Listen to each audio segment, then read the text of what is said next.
Yuniko Siniati, ini saya dari Poltekkes Kemenkes Yogyakarta, kebetulan mendapatkan tugas untuk memberikan materi tentang ASIK. Gitu ya. Sebelumnya gimana nih keadaannya, sehat ya? Sehat. Bapak Ibu sudah membawa HP? Sudah ya, karena salah satu alat yang akan kita pakai untuk penyuluhan ataupun untuk kegiatan pada pagi hari ini adalah HP Android. Semuanya Android ya ini ya? Ya, baik ya. Jadi materi saya untuk hari ini yaitu tentang aplikasi Sehat Indonesiaku atau disingkatnya ASIK gitu ya. Jadi untuk ASIK ini nanti akan saya sampaikan kurang lebih selama 5 menit. Nanti tujuannya adalah Bapak Ibu semuanya bisa menggunakan aplikasi ini, ASIK ini dalam pencatatan dan pelaporan penyakit tidak menular di Posyandu. Ini kan Bapak Ibu kan sebagai kader ya ini ya, kader di Posyandu, tentunya nanti akan mendapatkan banyak sekali pemeriksaan-pemeriksaan dan nanti langsung diinput di ASIK. Jadi nanti setelah penyuluhan ini Bapak Ibu bisa mengetahui apa itu ASIK dan juga bisa ini melakukan atau menggunakan ASIK ya, dalam atau digunakan dalam Android. Kira-kira sudah jelas? Yes. Baik, untuk selanjutnya, apakah Bapak Ibu pernah mendengar atau menggunakan ASIK? Belum pernah. Ya, baik, kalau seperti itu ini saya jelaskan ya terkait dengan ASIK ya. Jadi seperti yang saya sampaikan tadi bahwa ASIK itu adalah suatu aplikasi untuk pencatatan dan pelaporan penyakit tidak menular dan ini terintegrasi ke nasional. Jadi nanti akan diketahui seperti apa status kesehatan dari masyarakat yang menderita atau berisiko penyakit tidak menular. Jadi nanti caranya mudah, Bapak Ibu semuanya kan punya HP Android ya. Nanti silahkan ini dibuka ya di Play Store-nya di HP, kemudian langsung klik tulisan Sehat Indonesiaku. Nanti akan langsung muncul ASIK yang seperti ini. Ya, seperti ini kemudian baru diinstal. Setelah itu kalau sudah terinstall, nanti silahkan ini ada diminta untuk mengisi nomor HP-nya, ya kemudian harus registrasi dulu. Ya, setelah registrasi dulu, Bapak Ibu akan memilih untuk mengisi. Ya, jadi mengisinya nanti adalah sebagai kader. Ya, jadi jangan keliru ya Bapak Ibu memilih ke nakes yang lain karena nanti isiannya beda. Ya, jadi setelah memilih kader, nanti bisa klik berikutnya. Ya, setelah itu nanti silahkan ini diisikan identitas dari Bapak Ibu semuanya ya, dari NIK-nya, nomor KTP-nya, nanti disalin di sini, kemudian nama lengkapnya, kemudian juga nama atau nomor WhatsApp-nya ya, WA-nya, kemudian ini provinsinya dari mana. Begitu provinsi ini diklik daerah istimewa Yogyakarta, kesininya itu sudah ada pilihan sesuai dengan identitas Bapak Ibu semuanya ya, dari kecamatannya, dari desanya itu sudah ada. Kemudian setelah itu diklik berikutnya, kemudian nanti semuanya akan ada pengisian. Bapak Ibu nanti ada di wilayah mana, kalau di sini kan materi jeron ya. Setelah materi jeron nanti akan ada langsung muncul ke puskesmasnya. Jadi ini otomatis kemudian nanti klik berikutnya. Sampai di sini kira-kira sudah jelas? Baik. Untuk selanjutnya nanti kalau sudah registrasi Bapak Ibu semuanya bisa ini ya, mengisi isian dari pasien atau masyarakat ya. Isinya adalah dari identitas diri dari ini yang diperiksa. Nanti juga memasukkan nicknya dari masyarakat tersebut ya, siapa yang diperiksa, isikan nicknya, kemudian nanti silakan diisikan juga gitu ya, nomor WA-nya, kemudian juga ini beberapa data diri ini diisikan, kemudian nanti disimpan. Nah, setelah itu silakan ditapis. Jadi setiap pasien ditanya apakah punya penyakit DM, ya, nanti tinggal mengingkari apakah punya hipertensi, kemudian apakah punya jantung, stroke, kemudian kanker dan thalassemia. Ya, kemarin Bapak itu sudah diberikan penjelasan ya untuk bagaimana cara men-screening penyakit tersebut. Ya. Jadi nanti setelah itu tinggal memasukkan data apakah iya atau tidak. Kemudian setelah itu juga ada riwayat penyakit sebelumnya ini dengan anamnesa ya. Jadi apakah keluarganya juga pernah menderita penyakit tersebut atau tidak. Dan nanti kalau sudah selesai tinggal diklik selanjutnya. Kemudian kalau sudah selanjutnya Bapak Ibu bisa input lagi gitu ya data dari pasien atau masyarakat yang lain. Ya, sampai di sini kira-kira sudah jelas? Sudah jelas? Ya, kalau sudah jelas, nah ini saya mau ngecek nih pemahamannya dari Bu Nurul ya. Untuk langkah-langkahnya tadi Bu Nurul kalau mau menggunakan aplikasi ASIK gimana? sudah berhasil ya? Sudah. Sudah, oh ya. Bagus.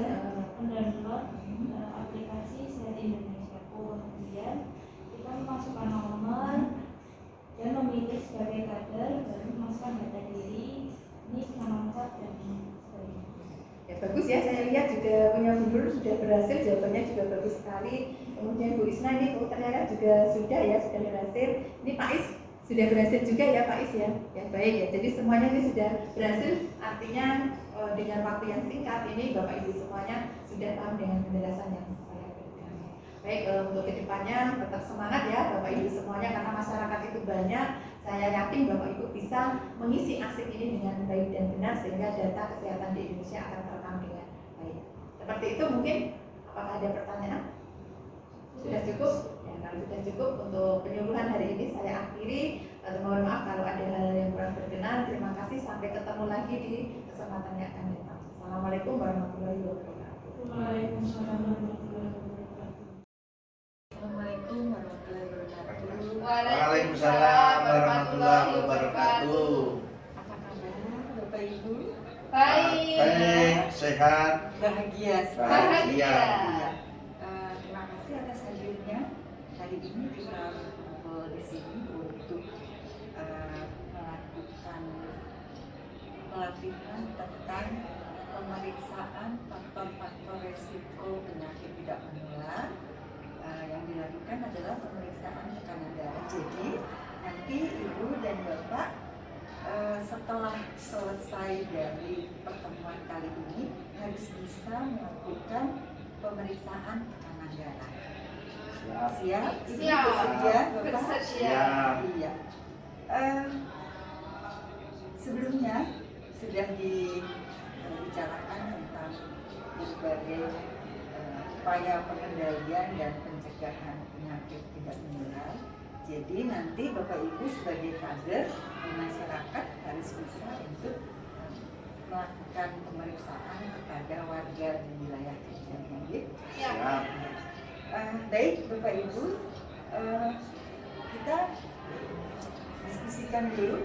Adakah Bapak dan Ibu tahu langkah-langkah untuk mengukur tekanan darah? Apa saja alat yang harus disiapkan? Belum pernah. Oke, alat yang harus kita siapkan adalah tensimeter. Ya, yang kita gunakan adalah tensimeter digital. Jadi nanti dipasang mansetnya dengan jangan terlalu ketat, jangan terlalu longgar.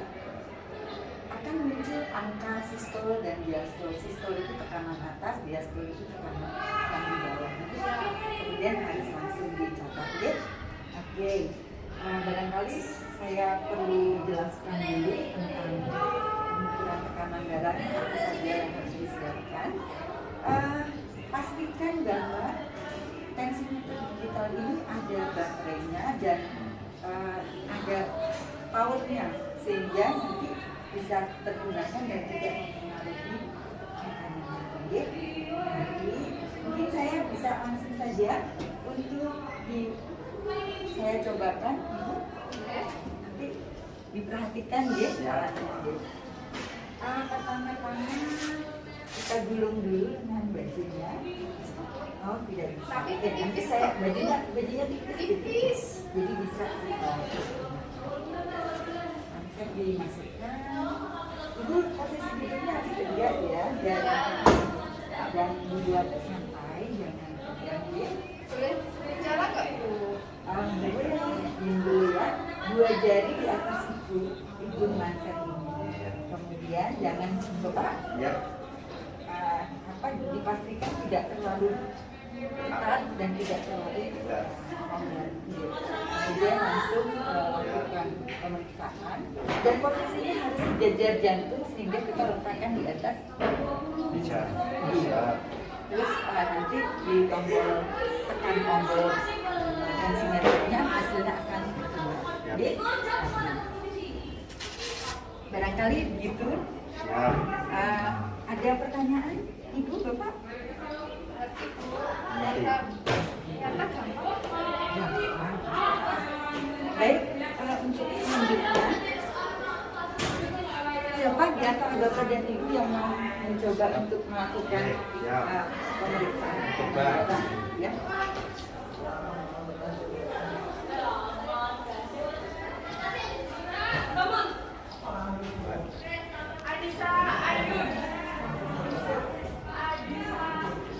Oh, sudah mulai ya. Ayo, ya. 120, 80. Berarti apa? Sama ya.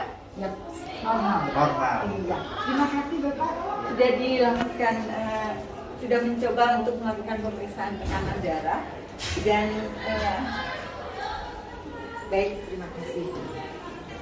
Dan saya apresiasi, saya melihat Bapak dan Ibu bisa melakukan pengukuran tekanan darah dengan baik, dengan benar. Dan terima kasih. Mungkin ada yang mau ditanyakan? Tidak ada. Baik. Kita menyimpulkan kalau melakukan pemeriksaan tekanan darah apa saja yang harus diperhatikan. Betul, Bapak. Posisi duduk. Ya. Posisi duduk harus tegak. Kemudian apa lagi? Nggak boleh berbicara. Bagus sekali jawabannya Ibu. Benar, ini tidak boleh dilakukan. Satu lagi ada yang lain mungkin dan tidak boleh. Boleh nggak kalau posisi saat langsung dimasukkan di tangannya digantung? Nggak boleh. Harus di meja. Supaya sejajar jantung. Oke, baik sekali Bapak jawabannya. Betul, harus sejajar dengan jantung. Nanti kalau sudah tidak ada yang atau masih ada yang mau Cukup. baik, barangkali cukup sekian. Saya berikan terima kasih atas perhatiannya. Semoga apa yang sudah kita pelajari hari ini bermanfaat dan bisa diterapkan di Terima kasih. Terima kasih, semangat untuk Ibu Kader dan Bapak Kader. Assalamualaikum. Assalamualaikum warahmatullahi wabarakatuh. Selamat pagi, salam sejahtera untuk kita semuanya. Mbak Astuti ya? Iya. Ya, ini kader Posyandu. Nanti kita akan belajar bersama ya Mbak, bagaimana melakukan pemeriksaan tajam pendengaran. Nah, ini tajam pendengaran dengan metode berbisik. Jadi tidak perlu menggunakan alat, tetapi cukup dengan menggunakan bisikan. Nah, kita akan peragakan saja untuk bagaimana cara dan langkah-langkahnya. Jadi pertama ini misalkan yang mau diperiksa ini. Nah, kita ada di belakangnya ya kira-kira ya 50 cm atau setengah meteran. Kemudian kita ada di belakangnya. Kemudian yang akan diperiksa ada di depan kita. Nah, ada dua telinga kan, kanan kiri. Nah, sekarang kalau kita mau memeriksa ya harus kanan kiri. Nah, langkahnya adalah ketika kita akan memeriksa tajam pendengaran telinga kanan, maka yang kita lakukan adalah ini. Kita melihat tulang di depan mata, di depan telinga ini ya, di depan telinga ini, namanya tragus ini. Ini perlu kita ini, kemudian kita pijit. Kita pijit. Kemudian ini yang mau dites adalah yang telinga kanan. Kemudian kita berbisik. Cukup 2 suku kata.